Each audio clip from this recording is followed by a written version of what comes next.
Praise the lord.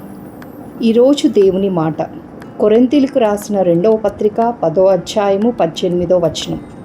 ప్రభువు మెచ్చుకొనువాడే యోగ్యుడు కానీ తన్ను తానే మెచ్చుకొనువాడు యోగ్యుడు కాడు. ప్రియమైన వారులారా, మనం చాలాసార్లు సహజంగా చాలామంది తాము చేసే పనులకు ఒక పొగడ్తను ఇతరుల నుండి ఆశిస్తారు. లేదంటే తనని తానే గొప్పగా పోడుకుంటూ గొప్ప చేసుకుంటూ ఉంటాడు. అది మానవ నైజం. కానీ మనుషులు కాదు, మనల్ని సృజించిన దేవునికి మన పనులు నచ్చాలి. ఆయన మనల్ని మెచ్చుకోవాలి.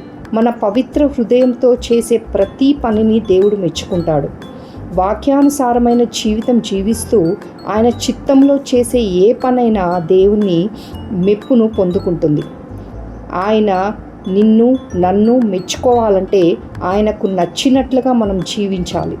మరి మనం ఎలా ఉంటున్నామో, మనల్ని మనమే మెచ్చుకునే వారిగా జీవిస్తున్నామా లేక ప్రభువు మెచ్చుకునే వారిగా జీవిస్తున్నామా పరీక్షించుకుందామా. దేవుడు మిమ్మల్ని దీవించి ఆశీర్వదించును గాక. ఆమేన్.